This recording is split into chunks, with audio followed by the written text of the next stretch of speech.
हाँ जी दोस्तों, इस क्लास में हम देखेंगे विटामिन से जो भी इंपॉर्टेंट क्वेश्चन बन सकते हैं उनके बारे में। ठीक है, तो विटामिन की इंपॉर्टेंस क्या रहेगी एग्जाम में। सबसे पहला क्वेश्चन जो आपसे पूछा जा सकता है वो रहेगा जी क्लासिफिकेशन से। जो विटामिन होते हैं उनको हम दो पार्ट में डिवाइड करते हैं, फैट सोल्यूबल और दूसरा वाटर सोल्यूबल।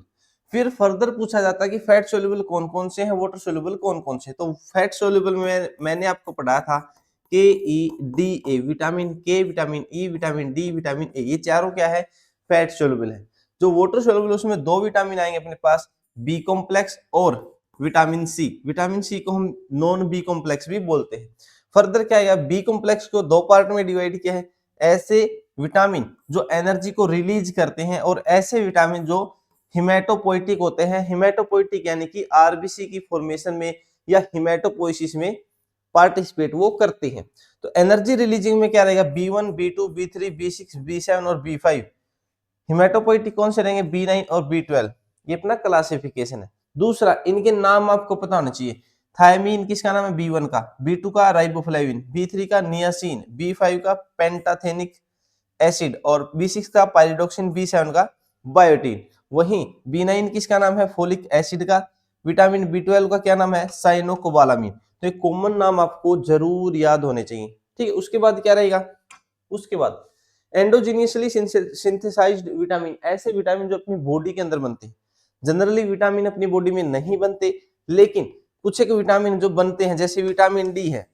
विटामिन डी हमारी बॉडी में बनता है, किससे बनता है, स्टेरॉइड से बनता है। किससे बनता है, स्टेरॉइड से बनता है। विटामिन के, बायोटीन और पेंटोथेनिक एसिड, इनको बनाने का काम करते हैं हमारे माइक्रोफ्लोरा जो अपनी इंटेस्टाइन में प्रेजेंट होते हैं। उसके बाद नियासिन जो है, ये किससे बनता है, ट्रिप्टोफैन से बनता है, जो कि एक इसेंशियल अमीनो एसिड का एग्जाम्पल है।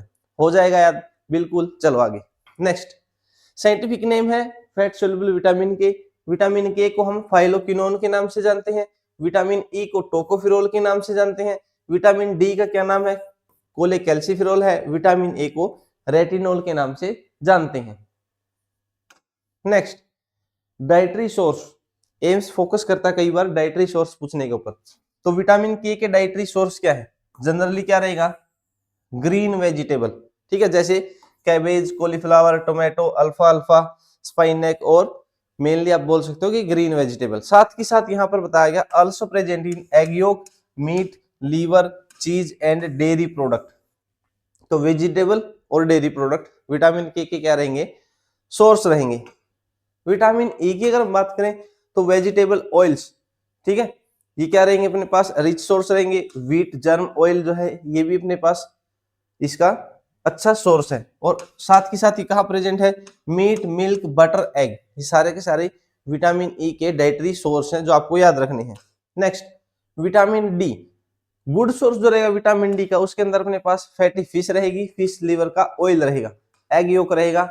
मिल्क जो है एक अच्छा सोर्स नहीं है, नहीं है किसका, विटामिन डी का। तो क्वेश्चन पूछा जाता है मिल्क किसका अच्छा सोर्स नहीं है, ये पूछा भी है एम्स ने पहले। तो आपको याद रखना है मिल्क जो है विटामिन डी का अच्छा सोर्स नहीं है। ठीक है, उसके बाद क्या बताया गया है, vitamin D can be provided to the body in 3 ways. Exposure to skin, exposure of skin to sunlight, कि आपको सनलाइट का एक्सपोजर करवाना है अपनी स्किन को। दूसरा, नेचुरल फूड को कंज्यूम करना है, खाना है। और तीसरा, by irradiating foods like yeast that contain precursor of vitamin, आपको ऐसे फूड का इंटेक करना है जहां पर विटामिन डी के प्रिकर्सर प्रेजेंट हो। या फिर fortification of food, milk, butter, आपको मेनली आपको ये याद रखना है कि जिसके अंदर अपना प्रिकर्सर रहे विटामिन डी का, उसको आपने इनटेक करना है।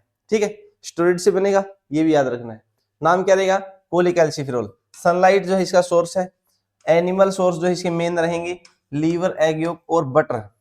ठीक है, और मेन रिचेस्ट सोर्स अगर पूछ ले, क्वेश्चन बन गया जी, फिश लीवर ऑयल जो है इसका रिचेस्ट सोर्स रहेगा। रिचेस्ट यानी कि मैक्सिमम को कहां से हमको मिलेगा, फिश के लीवर ऑयल से मिलेगा। ठीक है, और उसके बाद क्या लिखा है, the richest source of vitamin D is also halibut liver oil. तो दोनों नाम याद रखने हैं, फिश लीवर का ऑयल और हेलिबट लीवर ऑयल। ठीक है, कुछ भी आ सकता है ऑप्शन में, लगा देना। नेक्स्ट, विटामिन ए के डाइटरी सोर्स क्या है, तो एनिमल सोर्स जो रहेंगे उसमें रहेगा प्रेफॉर्म्ड विटामिन। ठीक है, और बेस्ट सोर्स जो है अपने पास उसमें liver, kidney, egg yolk, milk, cheese, butter ये रहेंगे। Fish oil, fish liver oil ये है, विटामिन ए का भी रिच सोर्स है।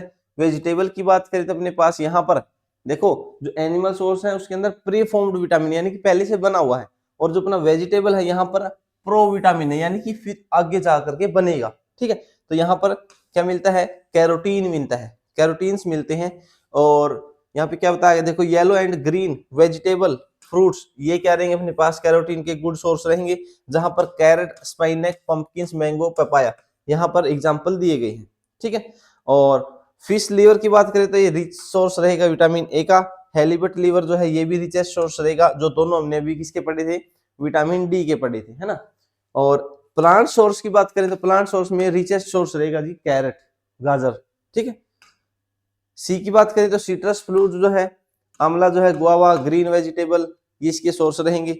मिल्क जो है यहाँ पर भी अच्छा सोर्स नहीं है, मिल्क विटामिन सी का भी अच्छा सोर्स नहीं है। ठीक है, और क्या बताएगा, high content of vitamin C is found in adrenal gland and gonads, high level देखने को मिलेगा विटामिन सी का कहां पर, गोनेड्स और अपने एड्रिनल ग्लैंड में। Next dietary source vitamin B जो हमने पढ़े हैं, B1, B2, B3, तो इनके क्या क्या है, B1 cereals, pulses, oil, nut, yeast में देखने को मिलेगा।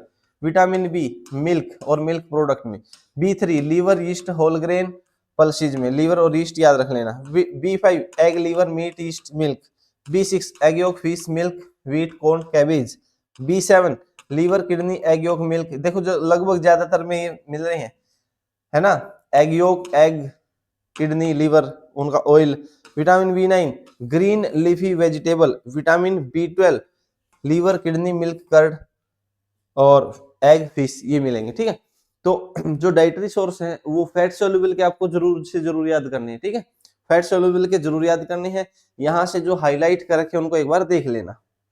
नेक्स्ट, जो विटामिन होते हैं ना उनकी डिफिशियंसी से डिजीज हो जाती है, बड़े काम की चीज होती है विटामिन, तो इनकी थोड़ी सी भी डिफिशियंसी हो जाती है तो कुछ ना कुछ गड़बड़ हो जाती है। मैक्सिमम टाइम ऐसा होता है कि विटामिन की डिफिशियंसी से कोई डिजीज हो जाती है और हम फिर किसी दूसरे चक्कर में पड़ जाते हैं, पता नहीं क्या क्या दवाई खाते रहते हैं ना। तो ये ध्यान रखना होता है कि विटामिन की डिफिशियंसी एक बहुत इंपॉर्टेंट पार्ट है अपनी लाइफ का, है ना।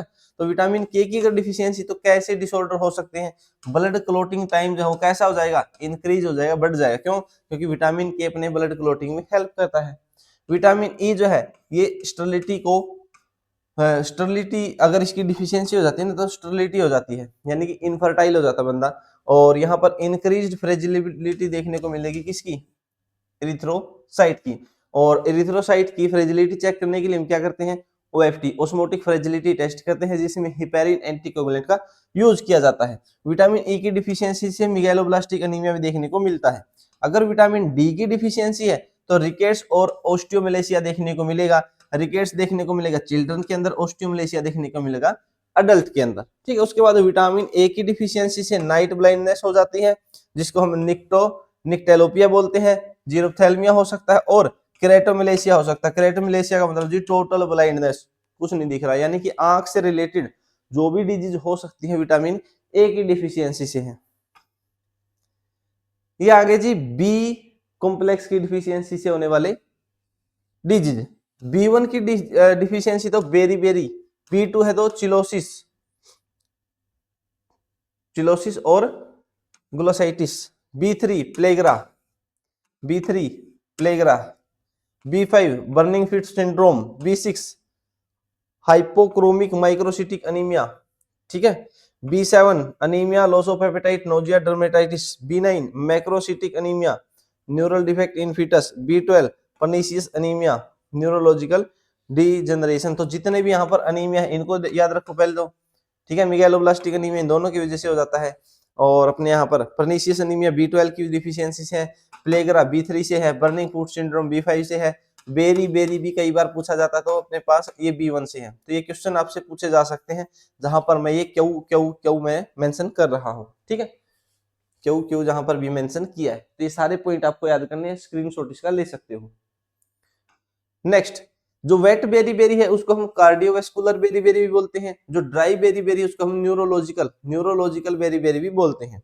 जो अपने पास ग्लूटाथायोन रिडक्टेज एंजाइम है उसको हम अगर ऐसे करें, उसका टेस्ट अगर लगाएं कहां पर, इरिथ्रोसाइट के अंदर, तो हमको ये राइबोफ्लेविन डिफिशियंसी के बारे में बताता है। तो आपसे पूछ सकते हैं कि राइबोफ्लेविन डिफिशियंसी चेक करें तो इस एंजाइम को आप चेक कर सकते हो, ग्लूटाथायोन रिडक्टेज, ठीक है। उसके बाद नियासिन को हम प्लेग्रा प्रिवेंटिव फैक्टर भी बोलते हैं, नियासिन को हम प्लेग्रा प्रिवेंटिव फैक्टर भी बोलते हैं। नेक्स्ट, यहाँ पर जो प्लेग्रा होगा इसके 3D सिम्टम्स होते हैं, जिसमें रहेगा डर्मेटाइटिस, डायरिया और डिमेंशिया। और अगर इसका इलाज ना किया जाए तो एक डी और ऐड हो जाएगा, 4th डी, जिसका मतलब रहेगा डेथ, मर जाएगा, ठीक है। और प्लेग्रा जनरली किसमें देखने को मिलता है, जिसको हार्टनप डिजीज है। उसके बाद अगर आपको विटामिन B6 की डिफिशियंसी, तो आपके यूरिन में जेंथ यूरेनिक एसिड आपको देखने को मिलेगा। और फोलिक एसिड जो है अपने पास वो जुड़ा हुआ है हिस्टीडीन के मेटाबॉलिज्म से, और फिगलू जो है एक्यूमुलेट हो जाता है और यूरिन के अंदर एक्सक्रीट होता है। किस केस में, in case of folic acid deficiency. अगर किसी को फोलिक एसिड डिफिशियंसी तो उसके केस में फिगलू जो है वो यूरिन में देखने को मिलेगा। हिस्टीडीन लोड टेस्ट किसके लिए किया जाता है, used to assess folic acid deficiency. Folic acid की डिफिशियंसी को चेक करने के लिए हिस्टीडीन लोड टेस्ट किया जाता है। नेक्स्ट, विटामिन डिफिशियंसी जिसकी वजह से डिमेंशिया होगा, thiamine, niacin, cobalamin. Sulphur containing vitamin, biotin और थायमिन। एंटीऑक्सीडेंट कौन कौन से काम करेगा, विटामिन ई, सी और बीटा कैरोटीन। ये सारे पॉइंट अपने विटामिन के रिगार्डिंग जो आपसे एग्जाम में पूछे जा सकते हैं। क्लास अच्छी लगे तो लाइक और शेयर कर देना। थैंक यू, मिलेंगे नेक्स्ट शॉर्ट में।